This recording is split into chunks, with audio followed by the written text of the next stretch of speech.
I just want to put a point on Queer Eye Yeah. and the impact it had on the network. Yeah. So Queer Eye not only was this luminous, legendary breakthrough show, it put Bravo on the cover of Entertainment Weekly. It put Bravo it sounds ridiculous, but in the top 30 network when Bravo had been this, sleepier arts channel, smaller. But what it did for me was not only give me a little air cover in the first couple of months of my tenure as the president of Bravo, it actually formed the basis of what the brand of Bravo became. And what we were doing, as I was saying, looking around and seeing what else was in development, we were trying to reconcile what was in development, what was on air, with this giant hit called Queer Eye. And what we kind of came to the insight of, or conclusion of, was that by breaking down the Fab Five into their areas of expertise, again, I was really drawn to their professional expertise in the form of this emotional makeover show journey of every episode. We essentially broke Bravo, the network, down into the same 5 buckets as the Fab Five were experts in, which was food, fashion, design, beauty, and pop culture. And so they became what were very tightly constrained development buckets, the filter through which the show had to pass and end up in one of those buckets. So, for instance, Jonathan Anton's Blowout was squarely in the beauty category. Celebrity Poker Showdown was squarely in the pop culture category. And we looked around, and the next thing that was in development at Bravo was Project Runway, which, of course, fell squarely in the fashion category. So we didn't really think of it as, well, this is a competitive reality show, and this is a doc reality show, and this is a closed-ended format. We really entered into development through these genres. And that really, including the logo redesign, including all of it, helped to launch Bravo into the era of Bravo that you know today. Mm-hmm. What goes into a marketing strategy of that, and how did the logo come up? And I have a note, recessionomics study was something that you did at that time too. Can you talk about all of that and how you focused your vision? Sure. So we came into Bravo. I was at that point, really 50-50 marketer and programmer, right? I had really had these opportunities in these jobs, post-film and commercial career, to invent the brand and then fill it up with the actual programming. So as the head of the network, you inherit the whole state of it. You inherit the shows, you inherit the P&L, you inherit the ad sales revenue, you inherit the distribution footprint, and you inherit the mark of whatever the channel name is.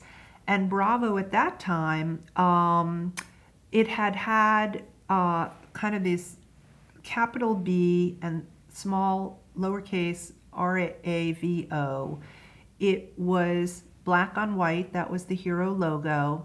Again, I was weirdly familiar with it from this weird little stint, having been a consultant for the AMC networks, and I saw the branding all around. You worked on the same floor. It was not a big place. And it just didn't say to me that it was a full mark media entity that was going to live for a long, long time. It seemed like the name of a TV station. And in the quest to sort of give it its essence, one of the things that had been a hallmark of VH1, definitely Trio, and the beginnings of Bravo that I inherited was that people loved to talk about this network. and things that I was associated with, people loved to talk about them, write about them, chat about them, review them, etc. And so we went, you believe in your team. We went back to Scott Stoll at Open, and Scott developed this talk bubble. I probably still had not learned my lesson of hands-off management, and there's a great tape that my team made me from one of my going away recognitions of NBC Universal, and it's the original art director, Jane Olsen, sitting in a chair, and she has a phone book's worth of 8x10 printouts from a color printer, and she's just like the Bob Dylan video, pulling, almost identical Bravo logo shapes with extremely subtle differences. So there were 3 square corners and 1 rounded corner. It was every iteration of 3 square corners, 1 rounded corner, the carrot on the right, the carrot on the left, no carrot, bigger carrot, blue and black, slightly different blue, slightly different black, hundreds of, iterations. It's easy to laugh at, but any art director, making any mark has been through, 100x that. It's just usually by the time it gets to the network president, it's narrowed down. That's the only difference. It's not that this process doesn't exist. It's just where in the chain does it converge. So we love the idea of a talk bubble. We wanted to be, at the time, there was a question, should it be more masculine or more feminine? The logo was black with blue inside on a white ground, which is not a traditional female branding palette. And at the time, I said, this may or may not be a network for women, quote unquote. But the difference to me at the time, and this was a stated strategy, was if Lifetime, whose branding was Lifetime TV for women, a network for women, that was the branding of it. And by the way, it had been the #1 cable network for almost 10 years running. So specifically going after half the population, they were the #1 network for almost a decade. Their strategy was Lifetime television for women. I said to my team, well, they are, and they're very good at it. And think of it this way. If Tab, the soda, comes in a pink can with an amazing curly Q A and very round, beautiful, sensuous letters, that is diet soda for women, for sure. And it was so long ago, 12, 14 years ago, that was actually still in the consciousness. And what I said was, if you're at a baseball game and you're sitting in the stands and the soda guy comes down the steps and he's calling soda, soda, soda, soda, you're never, ever going to get a guy to raise his hand and say, 2 tabs right here, pass down the money, etc. What you will get a guy to do is raise his hand and unapologetically, no issue, what diet soda? Diet Coke, 2 here, pass them, no. And I said, we're going to be the Diet Coke of women's networks. And it's going to be attractive for co-viewing. And it's not going to be embarrassing for the woman to say, I watch Bravo and I need to watch this show. Because in my head, we did all these segmentation analyses of who our consumer really was. And it was this huge segment of all different kinds of women. And it was really split between, what you would think of as the Sex and the City woman and also what you would think of as the PTA mom, right? And you don't want to alienate either, but it's hard to get both. Sitting alongside the PTA mom and the Sex and the City woman are men who were going to be co-viewers. And in my head, my joke was two things. That, you know, in a bedtime routine, the TV, you know, especially at that time, the TV in the living room or the bedroom goes on and one person wants to watch what they want to watch.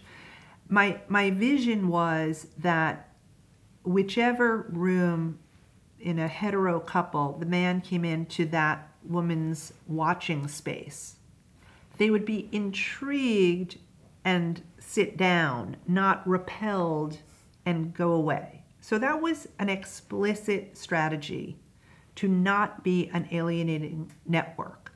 And sure enough, anecdotally, we heard over and over and over again that as much as the male partner, boyfriend, husband, etc., wanted to kind of diss it, it became a co-viewing experience. And I viewed it as the reality form of what HBO Sunday nights were at that time.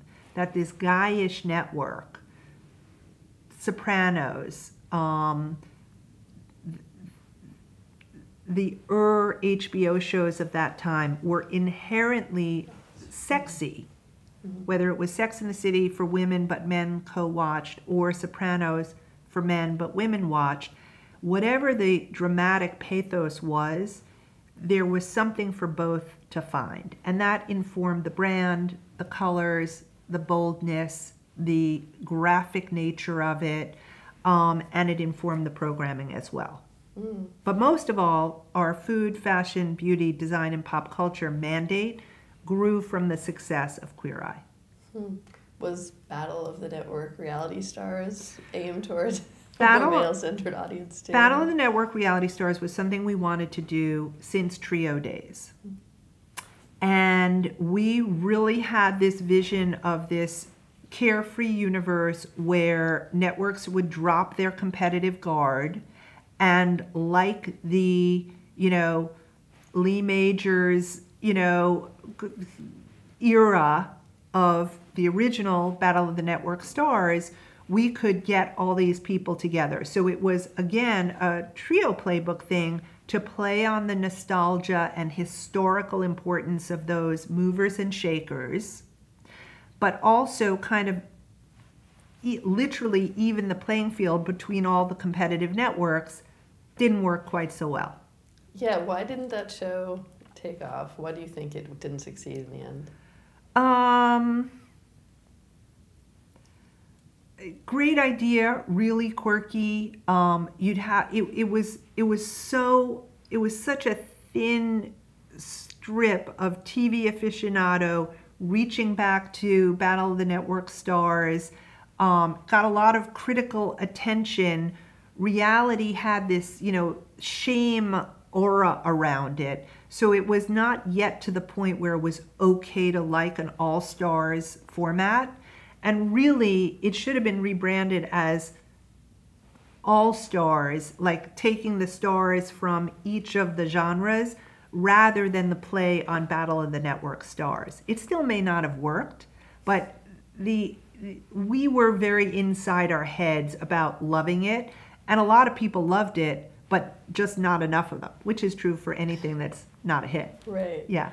Okay, now I want to talk about Project Runway and the interesting road it took. Yeah. So Runway was this show that was in development already when I got there. It was not fully developed in really any way. In the sense that what we had before it was Project Greenlight. And what I sort of intuited when the next Greenlight wasn't that successful on Bravo was that for a competitive reality show, we had a huge format problem with Project Greenlight. Project Greenlight began with a 90-second or 2-minute montage of every competitor, every contestant, every idea, all the judging, you know, not real sound, all montaged, very energetic. And at the end of that cold open, a winner was announced. And then you had 12 long hours of the making of the movie. The guy won in the first 2 minutes of the first episode.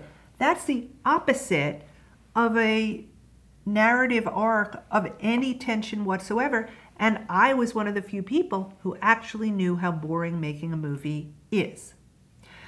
So I'm like, I feel like really the winner should be at the very end of the very last episode, not the very beginning of the very first episode. So that sort of obvious thing, needed to be worked on. We had the challenge again of how interesting is the workroom? Is it interesting to watch people sew stuff and cut patterns and shop for fabric? I don't know. What are all the stages? So anyway, Jane and Dan were the showrunners on it. It was our first competitive reality show. It was all about work. So we wanted it to be extremely true to what goes into the crafting of fashion. We needed real experts. Tim Gunn was helping us cast at Parsons. And it was one of those moments when you turn around and say, hey, you should come out from behind that camera and be in front, things like that. We had a partnership with Elle Magazine. It was a marketing partnership engineered by my head of marketing, Jason Klarman. We looked for different people. Nina Garcia was, put forth as the one of the judges. We knew we needed a designer. We looked around for people who wanted to do the job, could be on television, had the gravitas, but also the television wit to do it. Anyway, so it was also, by the way, the only show I really had. And back to Queer Eye. Queer Eye was declining pretty quick. There wasn't a lot else. There was a tremendous disparate nature of what the development was that we had. We had some comedy.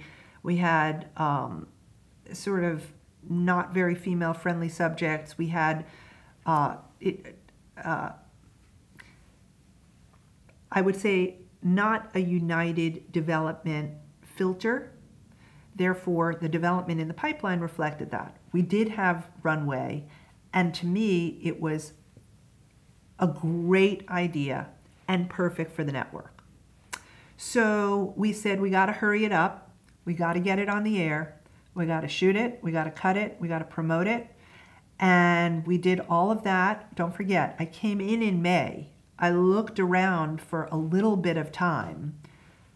Queer Eye was declining, plateauing, but declining. Nothing else new in the pipeline. And we developed, cast, shot, and post-produced Runway, and it premiered that December 2004. Right. It also premiered to, I think, the lowest ratings in maybe Bravo history, not only like in the current era of Bravo, but like it was a bomb. And you didn't expect that at all. We loved the show. It was a great show. It was the show we wanted to make. There was no finger pointing. There was no nothing. It had a great campaign. Heidi's original poster, which, by the way, I still have proudly framed in this great frame. She wrote on it. It's a phenomenal marketing campaign. We spent money on it. It bombed. It was like active viewer rejection, as it was known. And so it was the first Wednesday in December, which is a traditional time for cable to premiere a show right after November sweeps. We said, hey, we really like this show. It's no problem. It's a little bit of a problem, but it's not going to be a big problem. We're going to hang on, team effort, till next Wednesday. and we're going to premiere the second episode.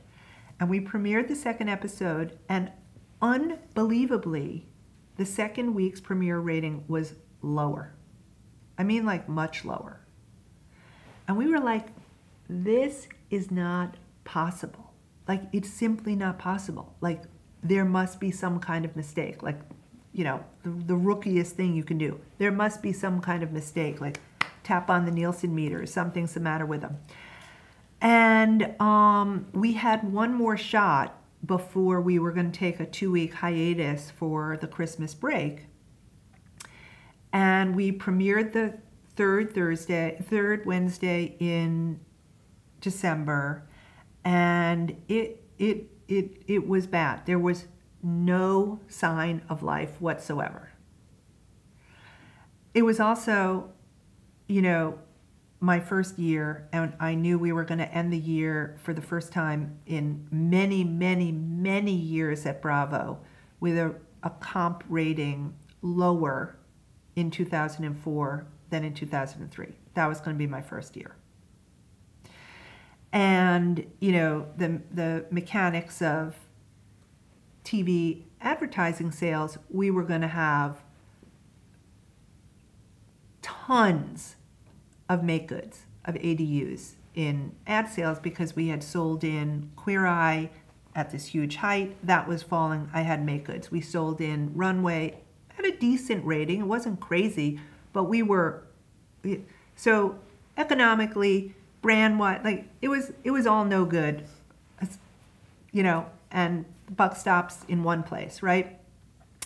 So the first thing I would say is that nobody seemed particularly panicked at NBC. Jeff Gaspin, Jeff Zucker, it was like, what's going on there? Like, tell me exactly what's going on.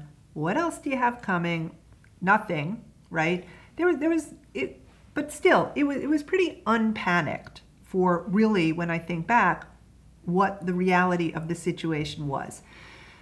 Called my team in, so we, you know, you premiere on Wednesday night, you get the overnights on Thursday, the afternoon ratings come in. It was the Thursday before the Christmas break. And we said, hey, you know, we really, my 5 people around this table were the people who ran this network. Head of programming, head of marketing, head of research, head of development. It was a lot.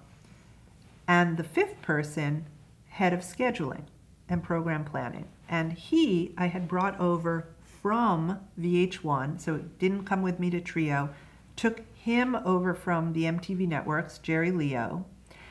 And so the 5 of us were sitting around this table saying, well, you really have to figure out what to do. We have 2 weeks to do it.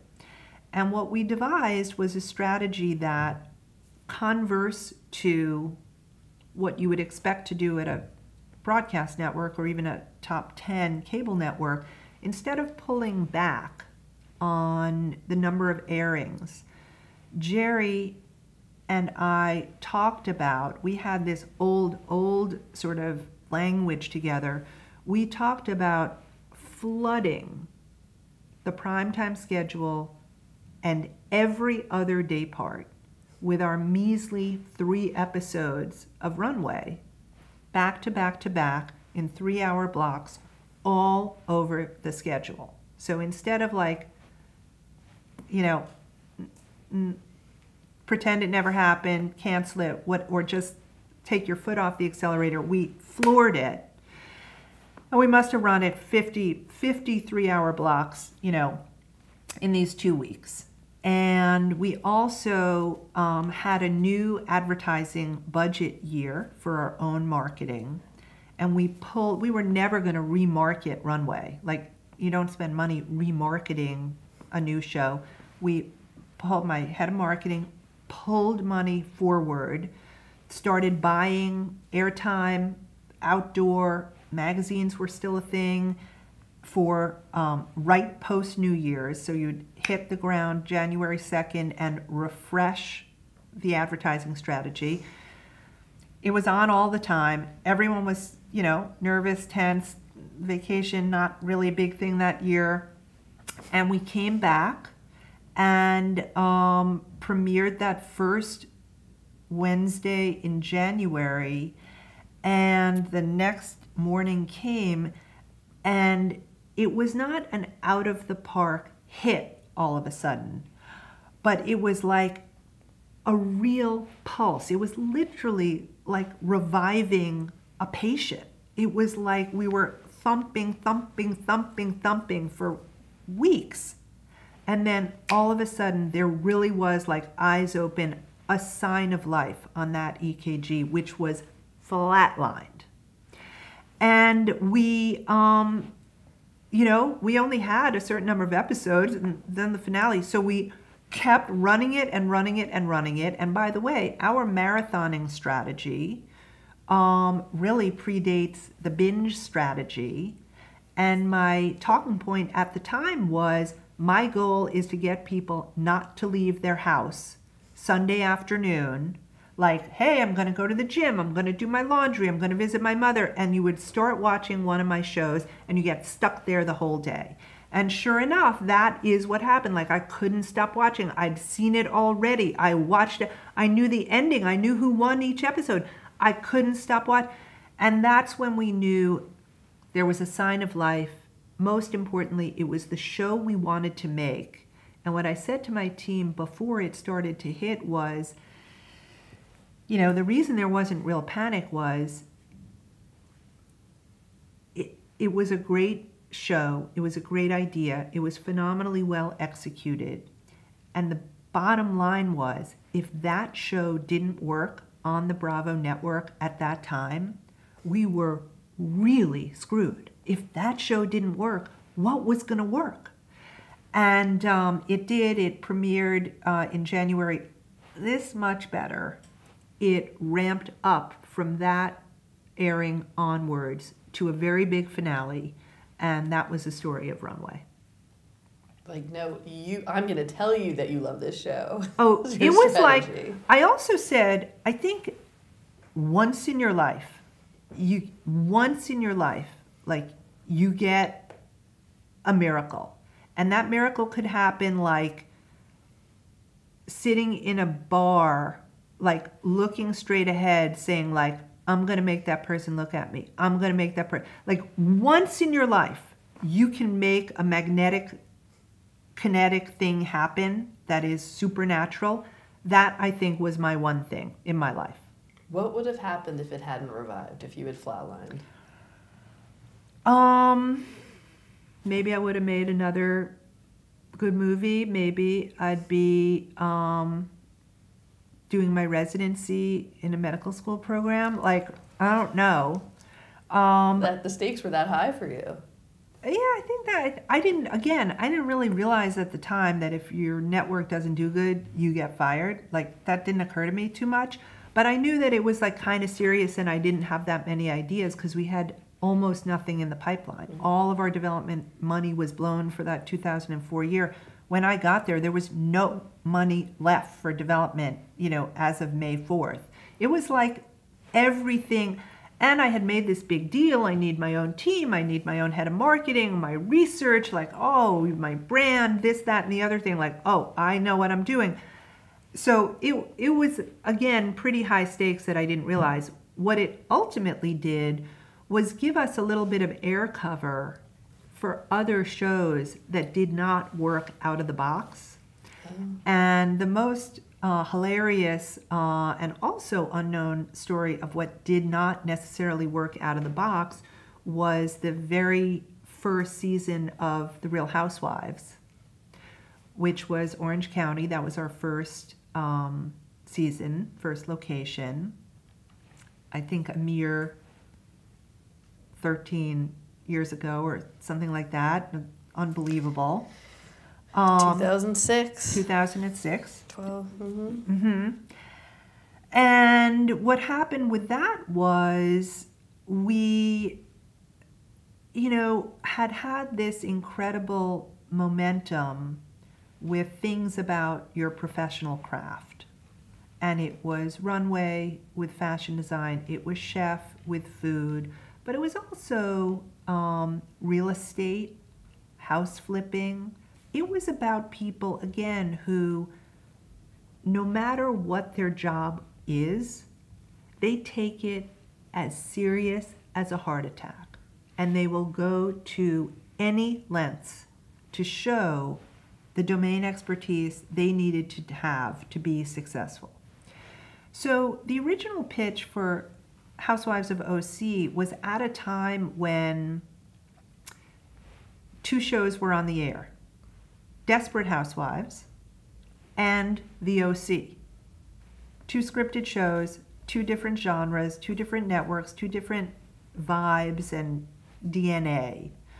But what was attractive to us about the original casting tape of the OC people was not these 5 women that ended up being cast, but this closed society of people who took their residential lives as seriously as a NASA scientist takes a rocket launch. Like, it was life and death, unironic life and death. And the original casting tape was male and female. It had the head of security, it had the head of the gardening crew, it had the tennis pros, it had the golf club membership committee, and it also had these groups of friends. But there were maybe 100 people laid down on tape by this person who lived in the original Coto de Casa housing development behind the gates, and it was called Behind the Gates. And we essentially pulled out a group of women who knew each other for real. And what was interesting about that first season is that, true to my mandate and vision, each of the women did something for a living. So it was like real estate broker, mortgage broker.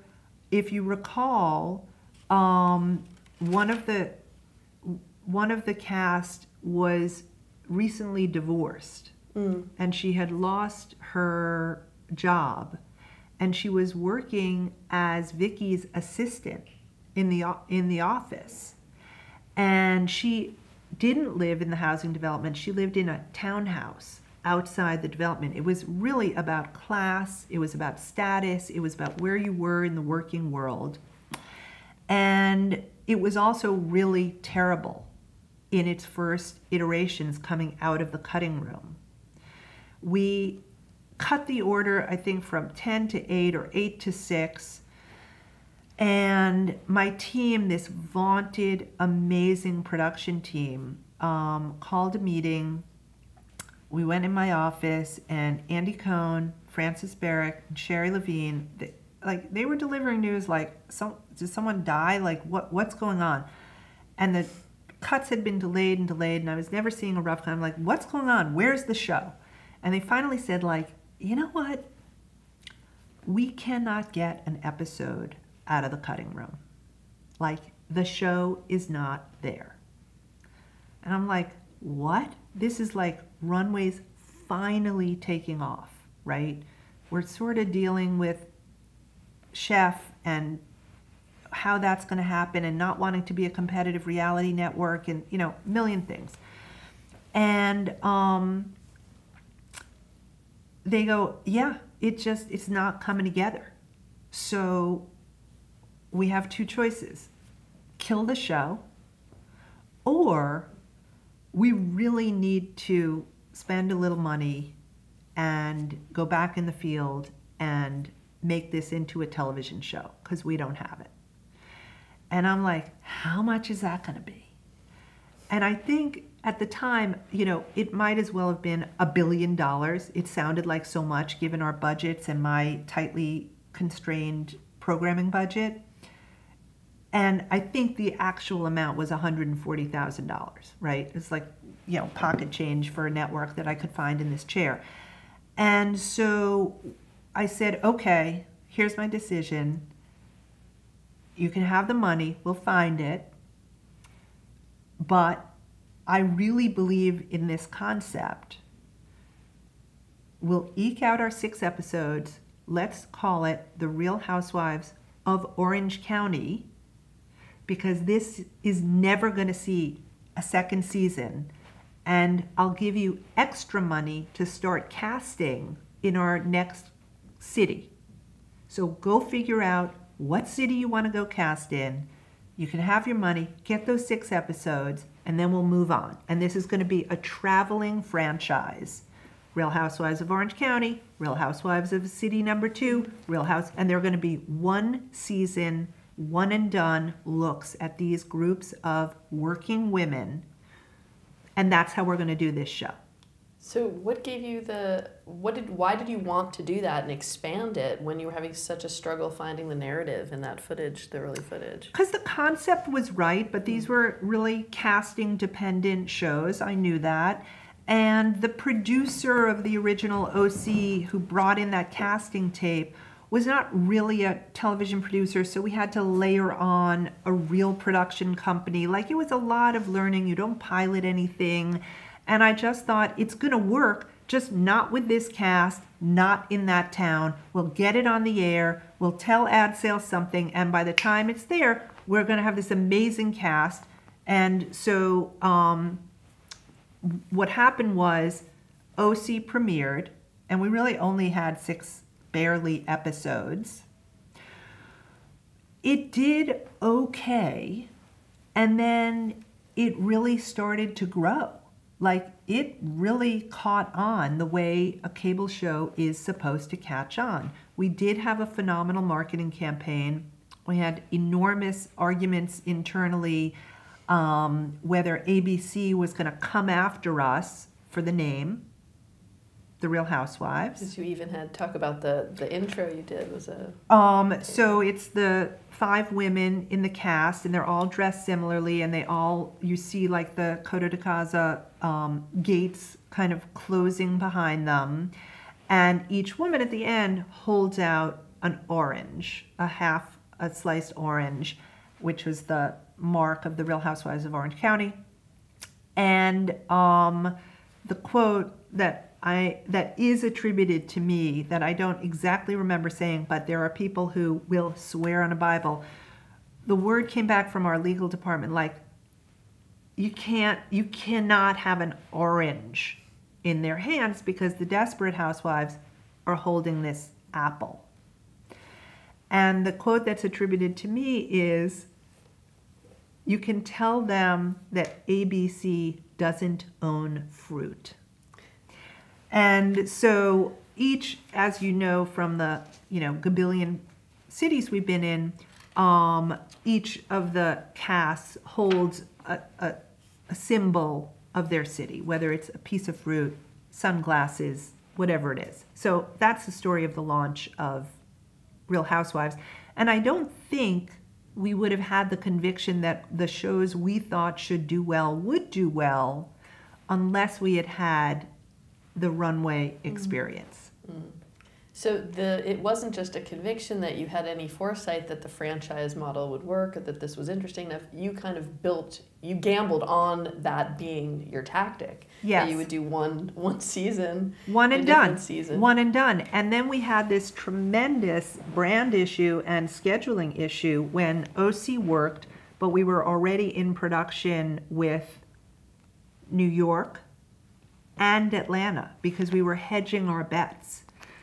OC was, actually not a very coastal show. It's, sort of this red town in a blue state. And then we were casting in New York, and we're like, you know what? We got real cold feet about New York City because shows about New York characters really don't work. And we were in this thing where all the McMansions of Southern California and the rise of the real estate market, we were like in a $2 million, $3 million New York apartment that was like a crappy, 2-bedroom with the kids shoved in the bedrooms and like no closet space. And we're like, we're not in these palatial places. This isn't going to work. Go cast again. We were like, this isn't going to work. The cast is very alienating. Nobody's going to like connect to them as real people. Go cast in another city. It was Atlanta and Jersey. And what we didn't realize is that each city really took on its own community.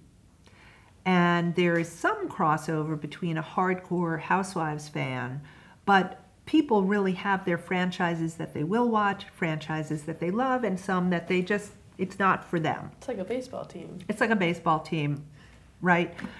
So, so it was really hard when they were all working and we were just adding and adding and adding. And that's why there are so many franchises that the last thing we expected was that each of them would work. So talk a little bit about how much you anticipated or encouraged sort of the rise of these very strong personalities of these women. Yeah. And the Bravo Liberty. Yeah. Liberty, Bravo Liberty. Yep. And was it part of the idea all along to have them interact so much with audience? Well, I thought you were going to say how much was it directed to bank on very strong personalities in general. That was very conscious. We identified characteristics that made a difference between an interesting person, you know, at a dinner party versus a great, interesting television character. Like who? Like Jeff Lewis, like Andy Cohen, like the Shahs of Sunset, like the characters of Southern Charm, Below Deck, Tabitha, yeah. back to Jonathan Antin, Tom Colicchio. You know, these are strong personalities and personalities who are right for TV. And, you know, of course, as all these characters sort of, they're on television, they get these huge audiences, and then someone anyone runs into them in real life, people would come running back to us and say, as if it were news, "You will never believe it. I ran into so-and-so at the museum, in the supermarket, at the department store. You'll never believe it. They were exactly like they are on TV." And of course, this is in the rise of the debate around produced reality versus real reality versus docu-soap, etc. And we're like, yeah, that's the way it is. That's the way they are. And Reza, sort of this star of the Shahs of Sunset, in some on-camera interview early in the, I think season 1, was doing his, you know, on OTF, on-camera interview in between in situ scenes. And he said, you know, what do you mean, am I always like this? What do you mean, am I putting it on for the cameras? I was born this way, and I've been waiting every day of my life for a camera to finally find me. And so, you know, that was so true for him. There was you know, an essence to the early, you know, real reality characters that I think audiences can see whether they're real or fake. I'm not saying that audiences mind when they are less real. I think that's back to the respect that you have to have for your audience, that they know that you know that they know what is more and less real. But the benefit to both those kinds of shows are very different. I think series can run their course. I think we absolutely learned by seasons 4, 5, 6 of Top Chef. If you had a chance to see how it works on TV, you may come to it with a different and more sophisticated angle. But I will also say that amazingly, as is well documented through all the foibles of insane and unguarded things that people say in front of a camera crew, there is something about the immediacy of how quickly having this film crew around wears off, and you're completely unguarded. And I don't know what the mechanisms are for that, but anyone who's produced in the genre, anyone who's followed a documentary subject in a feature-length doc, you know, movie theater film, you can't believe what you're getting. it's really a phenomenon that deserves to be studied, and it's nowhere more true than in follow docs for television. Don't know why, but it's true. So as much as they think they're gaming it, no, in reality television, nobody's that good an actor. They can't hold it together for that long. The real personalities come out one way or another, and sometimes it's just because, sometimes it's because they're tired, sometimes it's because they're drunk, sometimes it's because they're angry, but the real deal usually comes through. What is it about the casting process for like the Real Housewives franchise that they don't get fatigued and, demand something be censored or, just don't want to do it anymore? I mean, you've had such longevity with so many of these people. Well, don't forget, a lot of people say, I don't want to do it anymore. There's many ins and outs of cast members from season 1 of Orange County, sort of the fairy tale ending for that original character who worked for Vicky, who then, fell in love, got married, was independently wealthy. She said, no, thank you,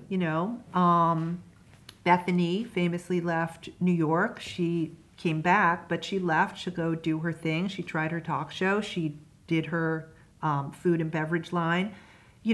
People have different relationships to it. Lots of the cast of New Jersey elected not to be on camera. Caroline, first and foremost. I think what happened. Come back too. Mm-hmm. Right? But I think that essentially everybody's right to look at it as all of a sudden, unexpectedly, it is an industry. There's no question about it. People's individual relationships to that industry of television is very variable. People set out to be an actor, so of course they want more and more and more. People who become stars in their own right in an unexpected way, I think we're just seeing the first generation of those kinds of people, for better and for worse. Mm. What about the concept behind having them actually tweet live and making it something where people actually wanted to tune in? Yeah. Which was, in this age of technology and DVR, that you were able to do that. Talk about that. Well, BravoTV.com was, again, this iteration, the very first thing of a network.com that really sought to do more than be a schedule and some behind-the-scenes stills. It was the first place where we had our reality cast blog before there was social media.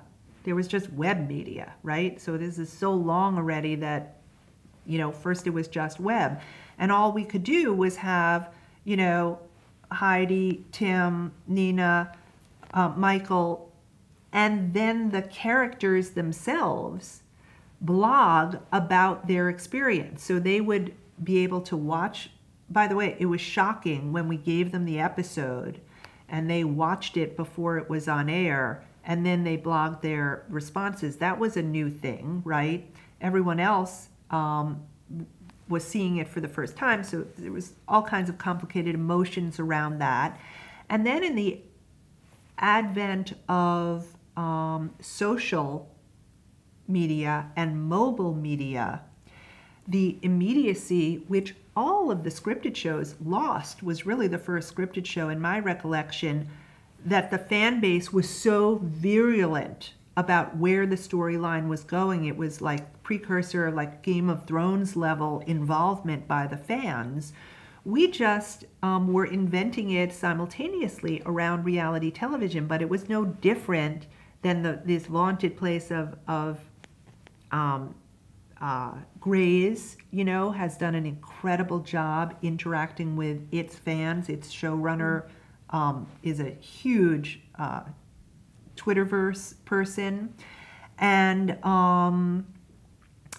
we invented and reinvented and engaged communities like are engaged, let's say, in a YouTube community but we didn't have that luxury, right? We had only our linear air and anything we could provide the other 6 days and 23 hours that we didn't have a premiere on the air. And we filled the time as best we could. How much was Watch What Happens? Did that dictate the vision and the programming and the shows that you were developing, or how much was that influenced by the shows you already had in production? Well, back to the original branding of the talk bubble and my rehabbed Bravo letters and the palette, our tagline, Bravo, Watch What Happens, was really, in case there was any doubt that there was a talk bubble and people were going to talk about what we were programming, it was a imperative, watch what happens. And the exclamation point, which was kind of a wink to Trio, and the incorporation of that exclamation point, we love hyperbole, and we love emphatic belief at Bravo.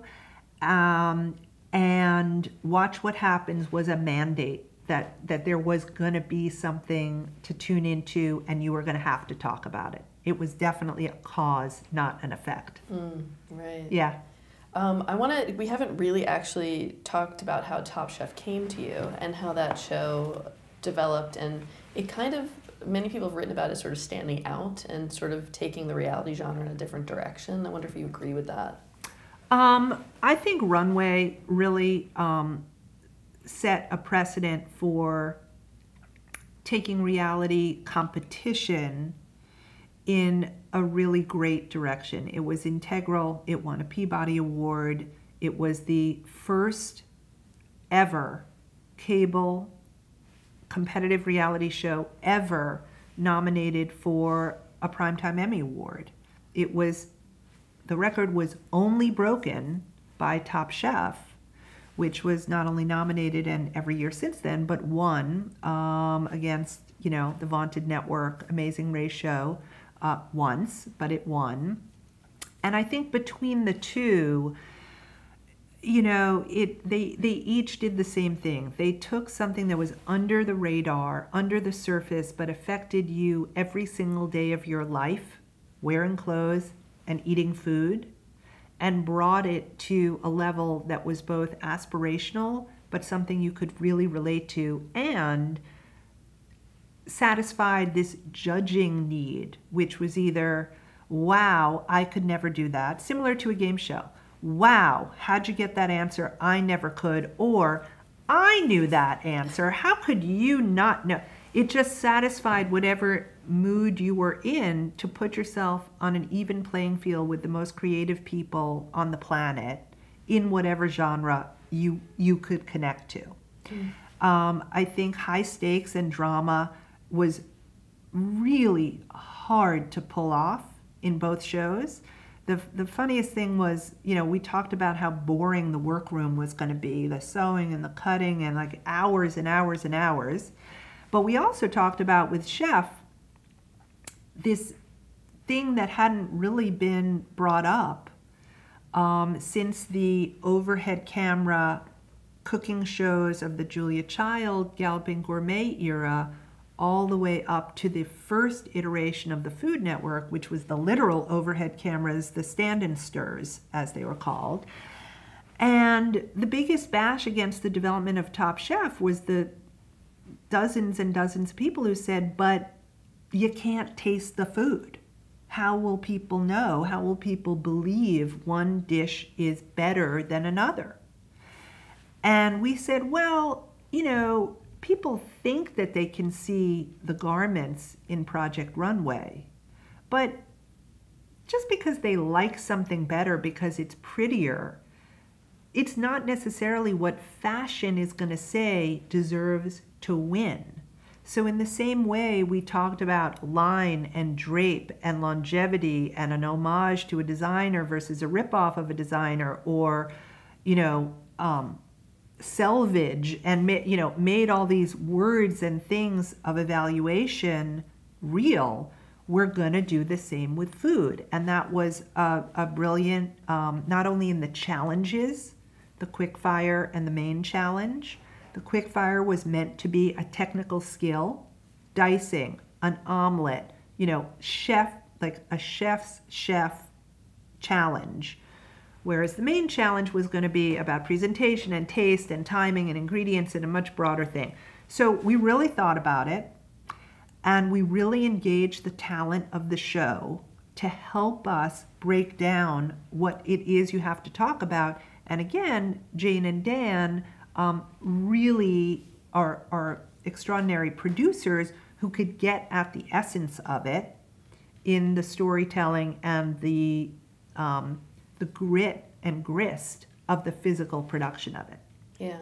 And that really comes through too, especially, I'm thinking Top Chef, how personal they all take it. Yeah. And how emotional they are about Yeah. what they do. Yeah. And in the same way, Runway with Tim Gunn really tugged at the heartstrings. Because it's their life's work. They take it seriously, and you will too. In the same way, if you take a follow doc like Flipping Out or even $1 Million Listing, it's a, Matador's, the bullfight is over when the bull goes down. And that is how $1 Million Listings was structured, as a very competitive frenemy in the same space, but everyone's competing first for the listing, then the sale, then the client. And with Flipping Out, it sounds silly to be going this deep on these types of shows, but as much of a personality as Jeff has, the fact of the matter is he really cared about the jobs he took, how the client was taking his advice, taste, design, sensibility, and it was funny, and it was about this. That was also part of The Office because it was a workplace setting, but it really all went back to putting things in front of viewers that affected their everyday life that they could relate to through this extraordinary magnified lens of personality and expertise. So just one last point on Runway. After having brought it back to life, yes. literally. Yes. There was a protracted litigation in 2008, and the show eventually went to Lifetime. The Weinstein Company fought for it. How did that impact the company and you? Well, it is one of the, we don't talk about it that often, but Runway was our show. It was our biggest show, by far. There was no question about it. And it was shocking. It was like, you took my baby. And my baby was very sick at the beginning of its life. And then I was a good parent, and then you took it away. That was shocking. It was also like a little bit of a okay challenge, like, I refuse to be the no-hit wonder network. I really refuse to be the one-hit wonder network, which was Queer Eye. If I could come back from the biggest cable hit at the time, basically we lost Queer Eye to ourselves. No one took it away. It went away. It just didn't work after a while. If we could come back, I'd been at networks with no hits. I'd been at networks with one shackling, outsized hit that could have sunk the network, that should have, by all rights, when that came down. You never get a hit like that again. I managed to, have the luck, fortitude, team, ideas of a second enormous hit. And by that point, it was like, well, we're going to have to do this one more time. And it was almost as simple as that. It didn't help to be outraged. It didn't help to be hurt. We had litigated. We had drawn it out. We had given ourselves every defensive advantage we could. And what we knew how to do was, by that time, we were more practiced at making better and better shows.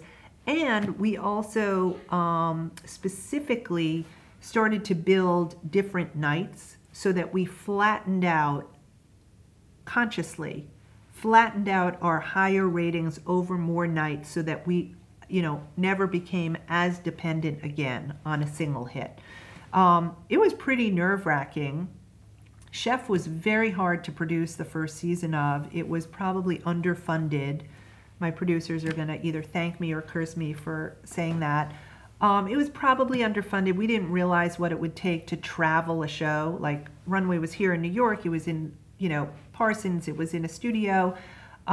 Traveling the show, the nature of food, buying food, setting up the kitchen, like all sorts of tactical production things was extremely difficult. And we had no really seasoned, pardon the expression, TV stars in the judge and host lineup. So everyone was learning, season one, including the chefs, right? Like, it is artificial. You have a challenge. You have to do it on camera, under the lights. Your food is spoiling. You have to go shopping. You're very tired. You live in a house. Like, it was really the first iteration of that, sequestering, etc.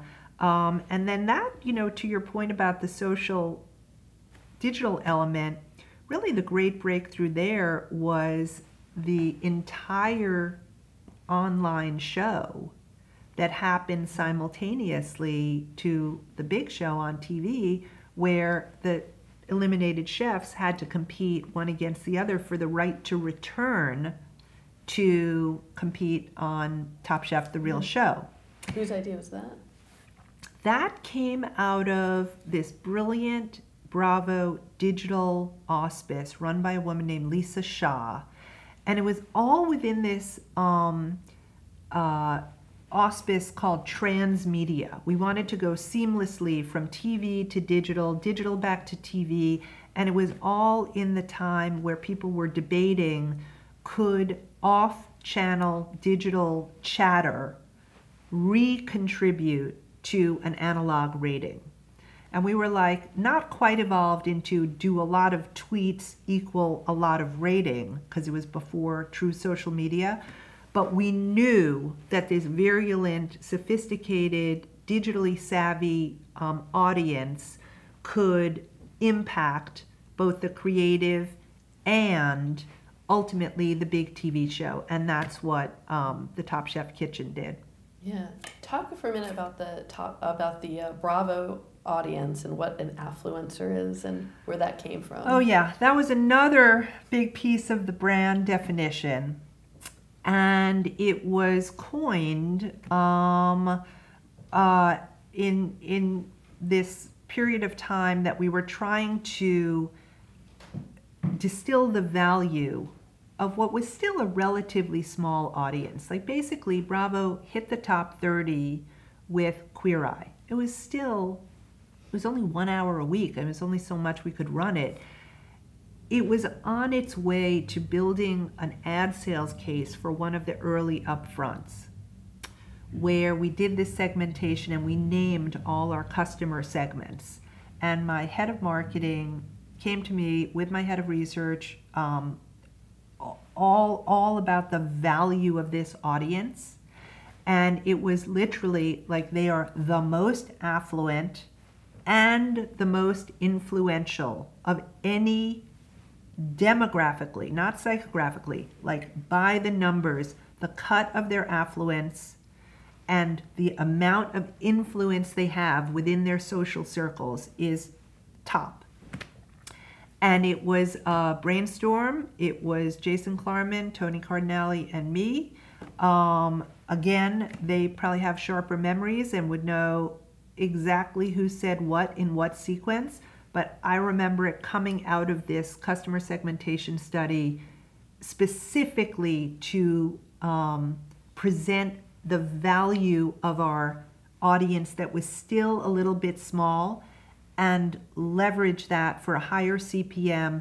And we proved it. We went to market that year saying, if you put your commercial on here, it's going to yield higher engagement, higher level of recall, higher intent to purchase, and it worked. We guaranteed on these secondary and tertiary metrics, and we won the bet on the guarantees. I guess that answers what draws advertisers to Bravo. Yes, it's the brand. You know it when you see it. It's their level of education, affluence, how much they spend, where they spend, the products they're interested in. It's a gold standard. Overall, on a content level, how would you say Bravo shows stand apart from other reality genre television shows and networks? Well, at the time, we talked about it very specifically. We talked about it in terms of being brain on reality as opposed to brain off, like, take me out of this world reality. We were literally talking about engaged viewers who were lean forward viewers, not the lean back, like past the time, just, get me to 11 o'clock and I can fall asleep. It was passionate, leaned in reality. I also felt, whether it was at the Oxygen Network, Telemundo and Mundos, which we also, took into our sort of tent and, really deeply not only ran but engaged with those viewers. It was always anathema to me to judge other forms of content and put them lower or higher than other forms of content. Again, it's about the value to whoever that viewer is, that consumer is. So like back to, growing up in the 70s, let's say, if I went home after school in 1978 and I watched, whatever show at 4:30, and it gave me some incredible value. I laughed. I was introduced to being scared. I, was compelled, whatever it was, it gave me value in that half hour. If that same kid today comes home and flips open her laptop and, sees a eyeliner tutorial on YouTube, or sees a kid coming out, and this kid is sitting on the edge of her bed in Oklahoma, like, who's to say, oh, YouTube, with a wave of the hand, like that, either of those things, the makeup tutorial or this sense of identity, is of essential value to that viewer. So that's how I viewed the Telemundo viewer and that viewer's telenovela. That's how I viewed the Oxygen Network's Snapped, which was obviously, this was a huge hit on a very small network.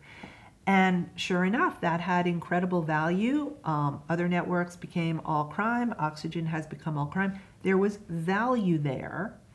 And,